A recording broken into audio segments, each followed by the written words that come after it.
Las rutas de Jesús, sus apóstoles y la Virgen María nos invitan a recorrer los caminos que un joven judío siguió en su vida terrenal, describiendo los lugares, las personas y los acontecimientos que marcaron su historia y la de sus seguidores.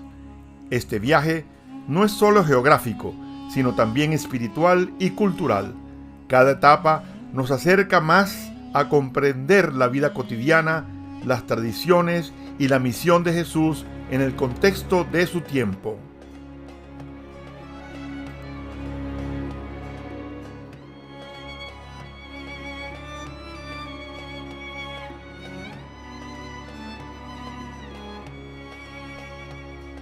Este es el mapa completo de la ruta de Jesús, sus apóstoles y la Virgen María, el cual incluye la etapa 1 y 2 de la vida de Jesús, la etapa 3 de la expansión de la Iglesia, la etapa 4, la ruta de los apóstoles, la etapa 5, las rutas marianas, y la etapa 6, con los santuarios más importantes que tenemos en la actualidad. Hasta ahora hemos completado las etapas 1 y 2 que nos han permitido conocer los primeros años de Jesús, su familia, su formación y su entorno en Galilea, su vida pública, su entrada triunfal en Jerusalén y las rutas de su pasión, muerte, resurrección y ascensión. En la etapa 1 conocimos las rutas del nacimiento de Jesús, su infancia, su huida a Egipto y su regreso a Nazaret hasta su adultez. Conocimos los inicios de la vida pública de Jesús, sus apóstoles y sus milagros. En la etapa 2 exploramos la continuación de su ministerio, más milagros, sus predicaciones, sus encuentros con sus discípulos y las rutas de Jesús en su pasión, su muerte, resurrección y ascensión. En estas nuevas etapas seguiremos las rutas de los apóstoles de Jesús y la Virgen María. En la etapa 3 estudiaremos la ruta de los hechos de los apóstoles. En esta etapa se marca el paso de la historia de un solo hombre a la historia de un pueblo en movimiento. Tras la resurrección, el mensaje de Jesús rompe las fronteras de Judea para convertirse en una fe global.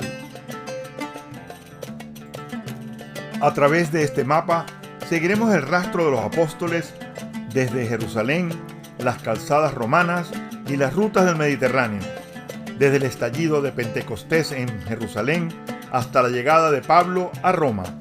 Es el relato geográfico de cómo una pequeña comunidad en el cenáculo transformó para siempre los confines de la tierra. Para comenzar el episodio 8, nos situamos en la antigua Jerusalén.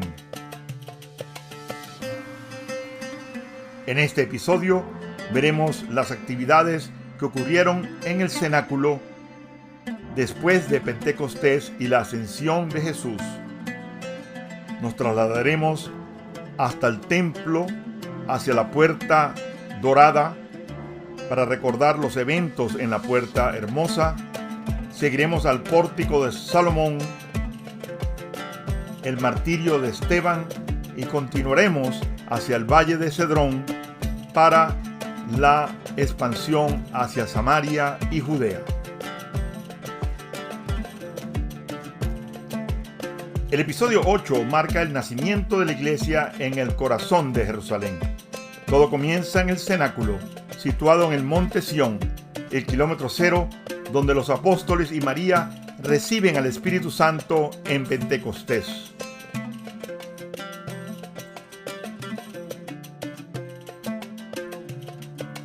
Como recordamos en el episodio anterior, en la mañana de Pentecostés, el silencio de la oración fue roto por un signo del cielo. No fue un evento privado. La geografía del lugar permitió que el impacto se sintiera en toda la ciudad alta. Hechos de los Apóstoles 2, de 2 al 3. De repente, un ruido viento recio resonó en toda la casa donde se encontraban. Se les aparecieron lenguas como el fuego que se repartieron y se posaron sobre cada uno de ellos. Antes de la llegada del Espíritu Santo, la comunidad primitiva en el cenáculo se enfrenta a su primer gran reto, bajo el liderazgo de Pedro. En un entorno de oración y espera, Pedro se dirige a los 120 discípulos para explicar la necesidad de completar el grupo de los 12, roto por la traición y muerte de Judas Iscariote. Este discurso de carácter administrativo y eclesial busca restaurar el orden simbólico de Israel, estableciendo que el nuevo apóstol debe ser ante todo un testigo presencial de la vida y resurrección de Jesús.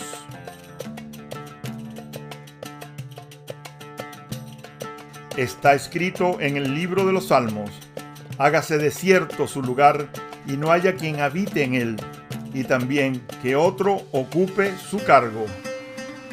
Es necesario, pues, que de los hombres que nos han acompañado todo el tiempo que Jesús vivió entre nosotros, comenzando desde el bautismo hasta el día que nos fue llevado, uno de ellos se ha constituido testigo con nosotros de su resurrección. Presentaron a dos, a José, llamado Barsabás, por sobrenombre Justo, y a Matías, y rezaron así: Tú, Señor, que conoces los corazones de todos, muestra a cuál de estos dos has elegido para ocupar el puesto de este ministerio y apostolado, del que Judas se retiró para irse a su propio lugar. Echaron suerte sobre ellos, y la suerte cayó sobre Matías, que fue agregado a los 12 apóstoles. El día de Pentecostés, el cenáculo deja de ser un refugio para convertirse en un centro de misión masiva. Tras la efusión del Espíritu Santo, Pedro sale al espacio público de la ciudad alta para ofrecer el primer discurso evangelizador, o querigma, de la historia cristiana.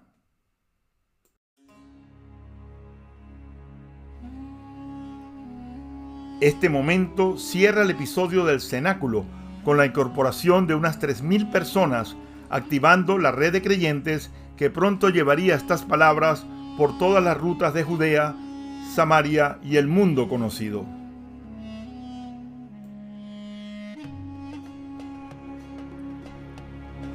Después de Pentecostés, Pedro y Juan suben al templo a la hora de la oración. En este escenario se encuentran a un tullido de nacimiento que pedía limosna. Pedro le ofrece algo que el sistema del templo no ha sabido darle: salud y restauración en el nombre de Jesús. Pedro le dijo: No tengo plata ni oro, pero lo que tengo te doy. En el nombre de Jesucristo el Nazareno, levántate y anda. Y tomándole de la mano derecha, le levantó. Al instante se le fortalecieron los pies y los tobillos, según relata los Hechos de los Apóstoles 3, del 6 al 7. Tras la curación del tullido en la Puerta Hermosa, la multitud, llena de asombro, se agolpa en el pórtico de Salomón. Pedro aprovecha esta masa crítica para pronunciar su tercer discurso, que es más confrontativo que los anteriores. En este espacio arquitectónico, que servía como lugar de enseñanza y debate, Pedro identifica a Jesús no solo como el Mesías, sino como el autor de la vida. Pedro se dirigió al pueblo: Israelitas, ¿por qué os admiráis de esto, o por qué nos miráis fijamente a nosotros, como si por nuestro propio poder o piedad hubiéramos hecho caminar a éste? El Dios de Abraham, de Isaac y de Jacob, el Dios de nuestros padres, ha glorificado a su siervo Jesús. Pero Dios cumplió de esta manera lo que había anunciado por boca de todos los profetas, que su Cristo padecería. Arrepentíos, pues, y convertíos para que se borren vuestros pecados. Cerca de la Puerta de los Leones, también conocido como Puerta de San Esteban, se encontraba la salida hacia el Valle del Cedrón, y allí es donde ocurre el martirio de Esteban. Esteban, uno de los 7 diáconos elegidos al servicio de la comunidad, da un discurso ante el Sanedrín y es expulsado de la ciudad para ser lapidado. Estas fueron las últimas palabras de Esteban según la Biblia. Estoy viendo los cielos abiertos y al Hijo del Hombre de pie a la diestra de Dios. Entonces gritó fuertemente, se taparon los oídos y se lanzaron todos contra él. Le echaron fuera de la ciudad y empezaron a apedrearle. Mientras tanto, él invocaba: Señor Jesús, recibe mi espíritu. Después dobló las rodillas y dijo con voz fuerte: Señor, no les tengas en cuenta este pecado. Y diciendo esto, se durmió.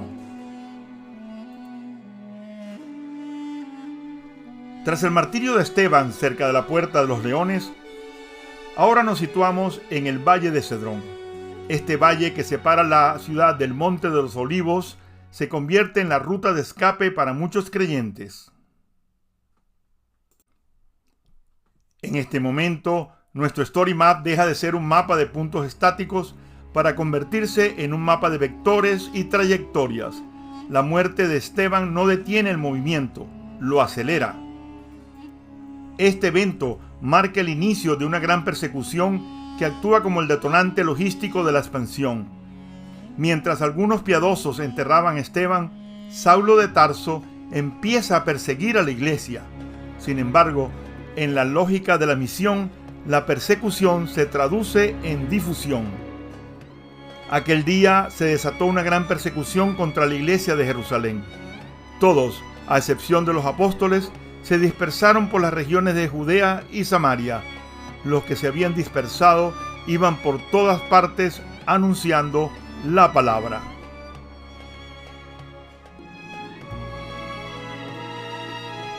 El Valle de Cedrón fue el mismo que Jesús cruzó hacia Getsemaní, y ahora es el camino que toman sus discípulos para llevar el mensaje a Judea y Samaria. Lo que los perseguidores pensaron que sería el fin del movimiento al matar a Esteban y expulsar a los fieles, fue en realidad la siembra de la iglesia en tierras nuevas. Y con esta salida al Valle de Cedrón, finalizamos el episodio 8.